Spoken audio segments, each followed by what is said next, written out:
Round 3. Fight. 예, 지금 시승하기에 앞서서 정차 때 진동이나 소음을 좀 보겠는데요.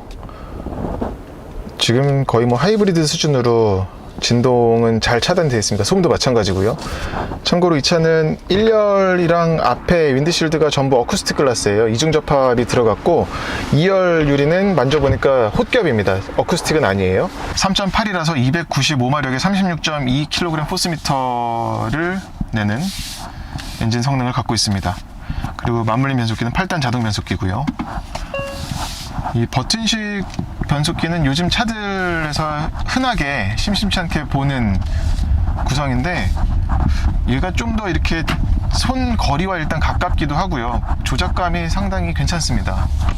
그래서 지금 이제 곧 나올 DNA 도 얘와 똑같은 구성이던데 변속감이 있어서는 조작감이 있어서는 비슷하지 않을까 싶어요. 물론 근데 걔는 세단이라서 좀 각도라든지 아니면 이 시트 포지션 자체가 다르기 때문에 일부 차이는 있겠습니다만 미리 예상해 볼 수 있는 그런 조작감이라고 할 수 있겠습니다. 팰리세이드는 2.2 디젤이 주력 모델이긴 합니다. 근데 이 3.8 가솔린 모델도 분명 매력이 있어서 지금 살짝 잠깐 경험해 보니까 공인연비적인 부분도 9.9km가 나오는데 그에 준하거나 그 이상의 연비도 보여줄 수 있을 것 같고요.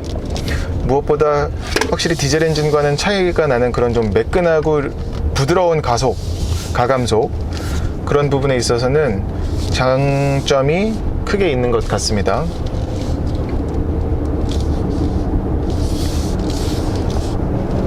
그리고 지금 유리가 앞에 윈드실드하고 옆에 1열 유리가 어쿠스틱 글라스가 적용이 돼가지고 실내로 유입되는 소음이 거의 없습니다. 거의 없는 정도가 아니라 그냥 없다고 보셔도 될 것 같아요. 그리고 진동도 잘 차단이 됐고 지금 노면에서 올라오는 진동은 거의 없는 수준이고요. 하지만 이제 대형 SUV답게 차체가 흔들리는 건 살짝 있어요. 그러니까 이 차는 어떤 스포티한 SUV의 성격을 갖고 있다기보다는 전형적인 딱 온로드 도시명 SUV의 모습을 갖고 있거든요. 그래서 그 부분을 염두에 두신다면은 차의 어떤 운동 성능에 대한 기대치라든지 예상을 하실 수가 있을 것 같아요. 그래서 3.8 엔진에 뭐 300마력에 이르는 높은 출력을 갖고 있지만 배기량도 크고요. 그 부분이 어떤 스포티한 주행을 위한 요소라기보다는 언제나 풍요롭고 좀 여유로운 주행을 하기 위한 충분 조건으로 작용을 해서 주행을 하시면 큰 무리는 없을 것 같습니다. 지금 이렇게 돌적에도 느껴지는 거는 어떤 차체가 꽉 잡고서 돈다라는 느낌보다는 그냥 적당히 속도를 줄이게끔 만드는 그런 것도 있고요. 또 정차했을 적에는 지금 오토 스타트 스톱이 적용이 됐는데 확실히 가솔린 엔진이라서 엔진이 깨어날 때도 디젤 엔진보다 진동이 훨씬 덜합니다.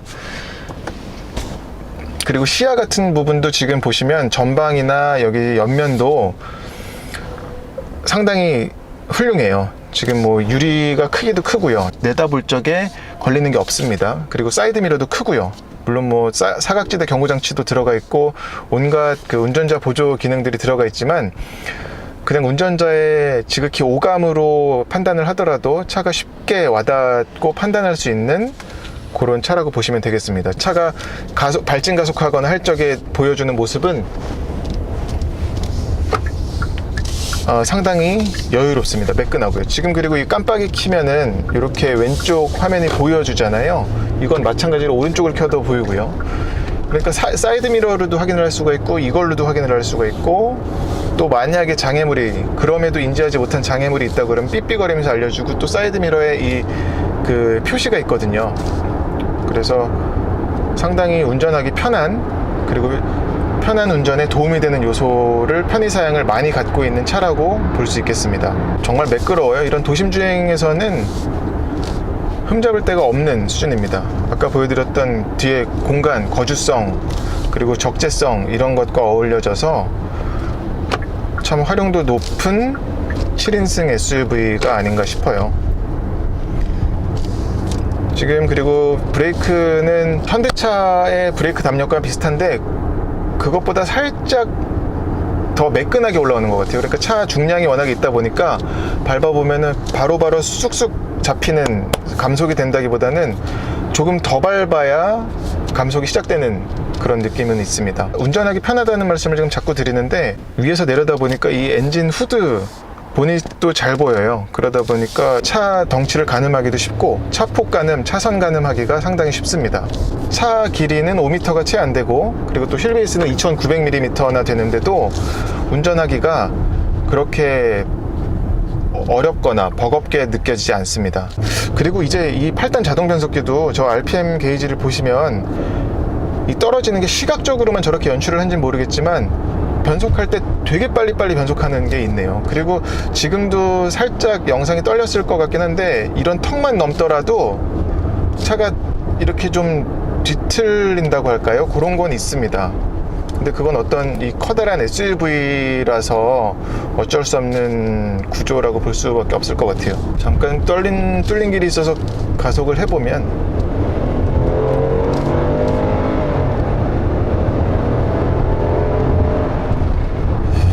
지금 이렇게 가속하더라도 차 나가는 느낌은 좀 지체하는 건 없어요. 근데 지금 이게 우당탕탕 하는 게 있죠. 아까 말씀드렸던 것처럼 산타페 DM, 산타페의 차대를 산타페 TM의 차대를 늘려서 만들긴 했습니다만, 그리고 뭐 모노코크 형식인데 그래도 좀 이렇게 우당탕탕 되는 건 남아 있어요. 그래서 매번 탈 때마다 매번 이런 지금 가마 나갈 때도 마찬가지고요. 어떤 고속주행에서 아주 특화된 안정적인 모습을 보일 거라는 예상은 들지 않습니다.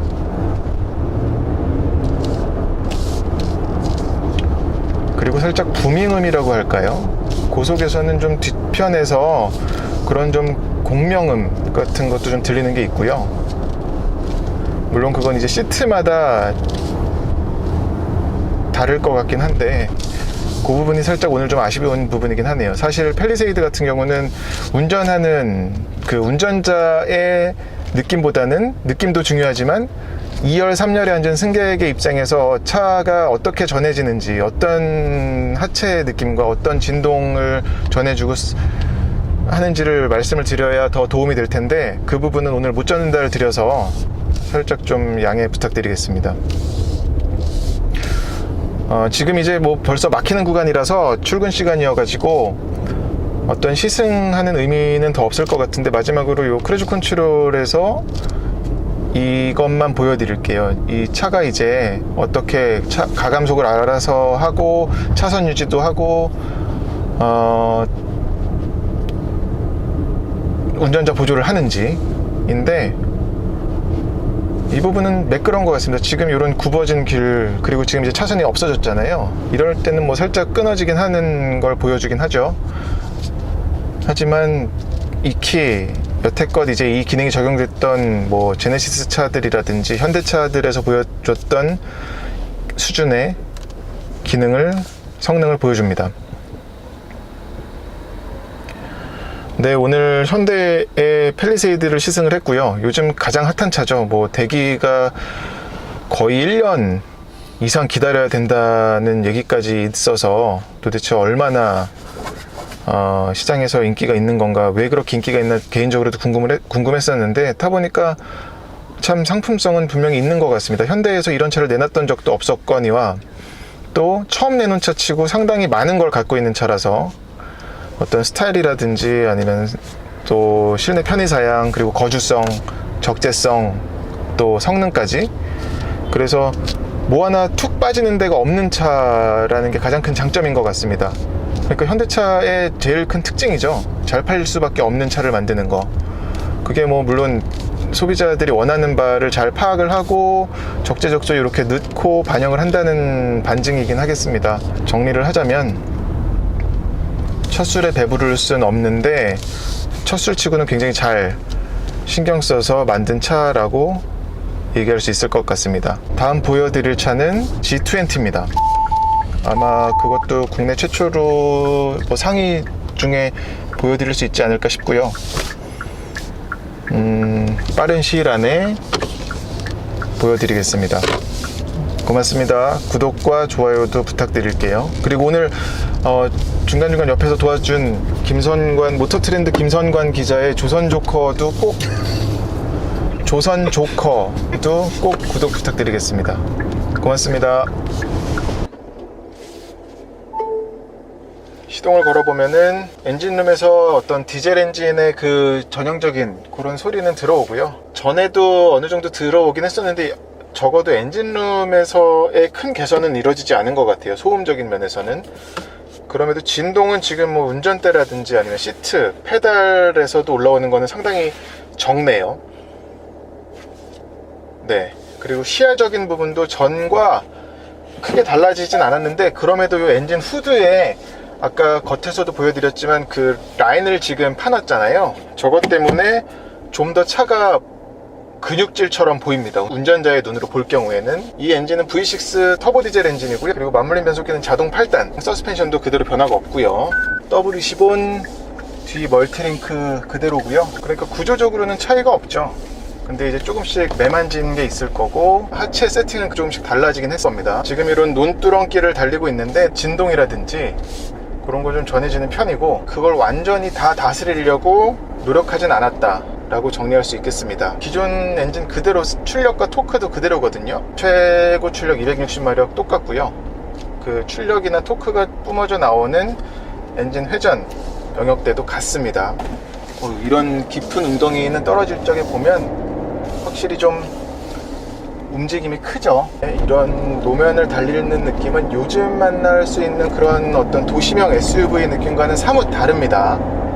이 부분이 어떻게 보면은 모하비의 그런 좀 특징적인 부분이라고도 할 수 있을 것 같아요. 이 부분에 대해서 예민한 소비자라 그러면 아유 너무 덜그럭거린다 라고도 느낄 수 있을 텐데, 그렇지 않으면은 뭐 괜찮을 수도 있고요. 엔진 출력은 살짝 굼뜬 거는 있습니다. 그러니까 이 엔진은 오래된 숙성된 엔진임에도 원래 처음 나왔을 적에부터 세팅 자체가 그 터보레그가 좀 있는 오래된 엔진이잖아요. 그런 것 때문에 그 엔진을 뭐 개선하려고 어떤 기계적 장치를 더한다거나 아니면 뭐 그런 건 추가된 건 없으니까 그대로 한 템포 쉬었다가 엑셀러레이터 밟으면은 꿍탁 이렇게 튀어나가는 느낌 있죠.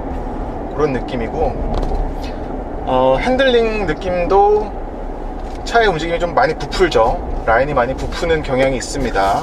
그래서 움직임도 부풀고 또 이 댐핑 스트로크도 길어서 상하 바운싱, 좌우 롤링, 앞뒤 피칭 이런 거는 모두 요즘 SUV처럼 생각하시면 안 돼요. 요즘 뭐 시중에서는 모하비 더 마스터 가지고 사골 아니냐, 사골 갖다가 예쁘게 뭐 포장한 거다 라는 얘기들이 많은데, 어떻게 보면은 그게 맞죠. 맞는데 하드웨어적인 부분에서는 지금 손댄 게 없기 때문에 가속해보면은 이 엔진 사운드는 근데 괜찮은 사운드를 원래 냈었어요, 전에도. 그래서 지금도 마찬가지로 괜찮지 않나, 엔진 사운드적인 부분에선. 근데 재밌는 거는 이번 신형 모하비 더 마스터는 사운드 제너레이터가 들어가서 드라이브 모드를 스포트로 바꾸면 한층 더 이런 사운드를 실내로 유입을 시켜주죠. 마치 좀 더 우악스러운 고배기량의 그런 엔진을 가진 차를 타는 것처럼 탑승자가 느끼게 해주는 거예요. 네, 그리고 드라이브 셀렉터는 지금 뭐 콤포트, 에코, 스포츠가 있는데 드라이브 모드에 따라서 스로틀 반응하고 스티어링 휠의 무게감 정도만 달라지는 거고요. 스포츠 모드로 두고 달릴 경우엔 좀 더 차의 움직임이 조금이나마 좀 다스려지는 것 같긴 한데, 그것도 역시나 이 스티어링 휠에서 오는 무게감 때문에 그렇게 느낄 뿐이지 실질적으로 차의 움직임은 여전히 좀 있습니다. 확실히 프레임 바디만의 그런 좀 전형적인 덜그럭덜그럭 거리는 듯한 주행 질감은 남아있고요.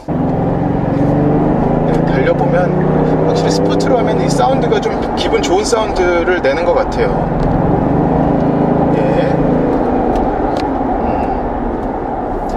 주행 감성을 한껏 끌어올려주긴 합니다. 거기다가 이 차의 덩치가 육중하게 크다 보니까 그런 데서 오는 그런 좀 더욱더 그 박력? 그런 게 느껴지죠. 돌아나갈 적에는 원심력에 의해서 바깥이 이렇게 쑥 늘어나잖아요. 그 댐핑의 스트로크는 깁니다. 그리고 또 하체도 좀 말랑말랑보다도 좀 크게 말해야 될 것 같은데 물렁물렁한 구석은 있고요. 그래서 좀 요즘 차스럽진 않은 구석이 있는 차죠. 요즘은 SUV여도 구조적인 단점들을 보완하려고 어떤 하체 세팅을 좀 단단히 한다거나 아니면 좀 더 유연하게 만들면서도 차의 한계치를 올리는 트렌드를 갖고 있는데, 모하비는 그런 면에서는 확실히 좀 옛날 SUV스러운 느낌은 가지고 있어요. 그럼에도 이 인테리어적인 부분에서는 지금 보시다시피 요즘 차스럽게 잘 매만졌잖아요. 그래서 인테리어적인 부분은 호평을 받지 않나 싶습니다.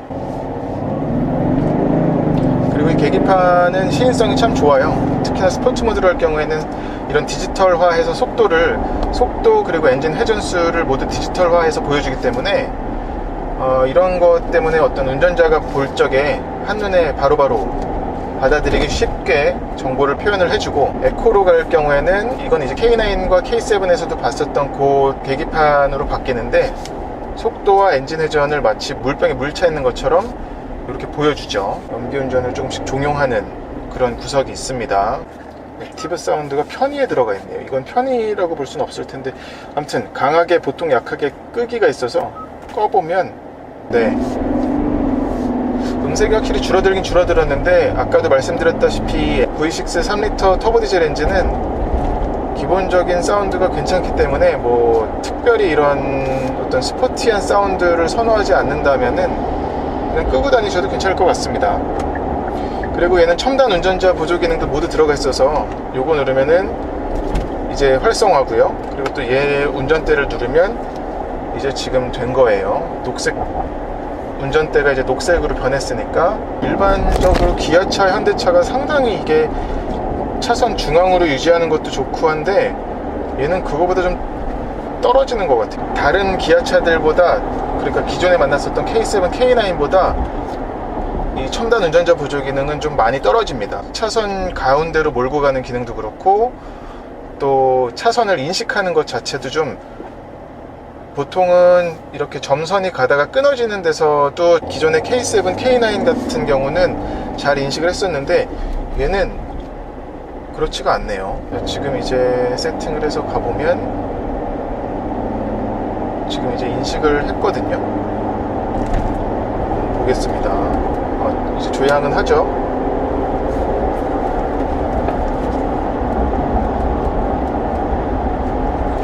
핸들을 잡으십시오 이 경고도 되게 금방 뜨네요.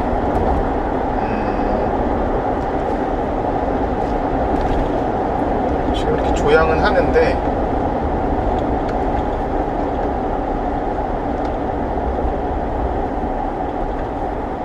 앞차가 속도를 줄이면 따라서 줄이기도 합니다.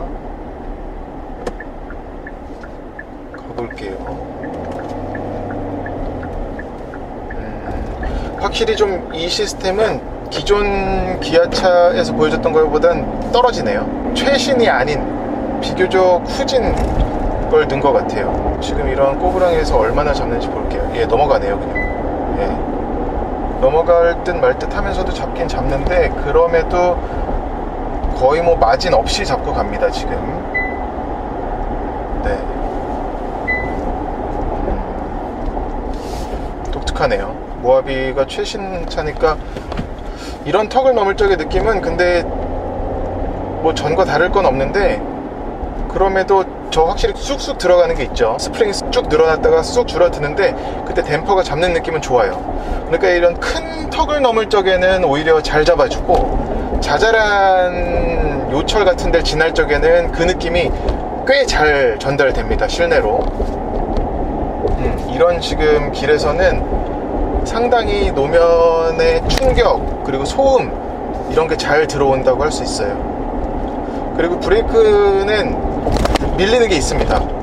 이게 지금 총 주행거리가 지금 7,000km가 넘어갔으니까 어떤 길이 안 났거나 그런 건 전혀 아닌데, 어떤 브레이크를 밟아보면 무게와 덩치에 비례해서 제동장치를 만들었기 때문에 이런 세팅을 보여주는 것 같습니다.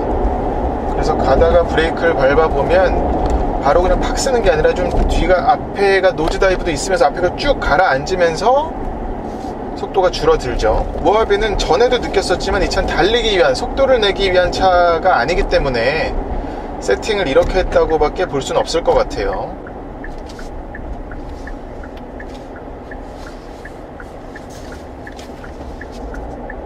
그리고 의외로 회전 반경은 지금 생각하는 것보단 그렇게 크진 않습니다. 3차선 안에서 유턴을 해보면 차선 2개까지 정도 차지하는 것 같아요. 차선을 인식했다는 사인은 연신 뜨는데 지금 이제 다시 가보죠. 가다 보면은 금방 좀 차선을 좀 헤매는 것 같아요. 지금 보시면 넘어가죠. 아유, 이 정도면 뭐 엄청 넘어가다가 풀리네요. 모하비의 첨단 운전자 보조 기능, 특히나 이 차선 유지 장치는 마냥 믿어서는 안 될 것 같아요. 그리고 뭐 가속감은 밟으면은 한 박자 쉬었다가 나가는 그 터보레그가 좀 길게 느껴지는 건 있지만 속도가 붙었다면 좀 무섭게 나가는 건 있고요. 근데 그 터보레그가 정지 상태에서 출발할 때만 느껴지는 게 아니라 매번 가속할 때마다 느껴지기 때문에 그게 좀 운전하는 사람 입장에서는 답답하게 느껴질 것 같습니다. 근데 뭐 익숙해진다고 하면 이 차에 맞춰서 운전하는 법을 알게 된다면 뭐 적응하면서 탈 수 있겠죠. 이 조향 느낌도 뭉툭한 큰 움직임입니다. 코너에서는 라인도 많이 부풀고요. 전형적인 옛날 대형 SUV 느낌이에요. 앞뒤로 봤을 경우엔 상당히 첨단인데 이 주행 감각은 또 옛날 차라는 게 참 아이러니하죠. 이런 데 넘을 때 느낌이 상당히 불쾌한 게 있습니다. 터덩터덩 떨어지는 게 있어서 모노코크 바디를 택할 날이 멀지 않은 게 아닐까 싶습니다. 다음 세대 신형 2세대, 그래봤자 이제 2세대네. 지금 이게 심지어 1세대 페이스리프트니까, 페이스리프트가 한 번 있긴 있었는데 그거 이후로 또 풀체인지 버금가게끔 해서 내놓은 거긴 한데 그럼에도 얘도 페이스리프트거든요. 엄밀히 말하면 뭐 플랫폼이 바뀐 것도 아니고. 그렇기 때문에 그런 걸 생각을 하면 뭐 다음 세대는 대폭 플랫폼부터 제 생각엔 모노코크로 바꿔야 될 것 같아요. 그렇게 되지 않을까 조심스레 짐작해 보고요. 오늘 기아 자동차의 모하비 더 마스터 시승을 했습니다. 시승해 보니까 뭐 모하비야 워낙에 어떤 현대 내부적으로도 스토리가 꽤 많고, 뭐 정의선 부회장이 내놓은 첫 모델이기도 하고 참 스토리가 많잖아요. 그래서 없어질 일은 없을 거라고 저는 봐요. 그래서 어떻게 발전할지, 그리고 뭐 상당히 기존엔 대체할 수 있는 차가 딱히 없었어서 우리나라에서도 꽤 매니악한 차였었는데 타보니까 겉에는 예쁘게 첨단 최신차처럼, 하지만 이 차의 어떤 기본이라고 할 수 있는 주행 질감, 주행 성능적인 부분에서는 큰 차이가 없다, 똑같다 라고 정리할 수가 있겠고요. 그럼에도 시장에서는 지금 굉장히 판매가 좋아서 소비자들의 반응이 어떨지, 시장에 이제 형성된 뭐 사골차네, 사골이네 이런 반응은 꽤 있는데 지켜봐야 알겠습니다. 네, 구독과 좋아요 부탁드리고요. 고맙습니다.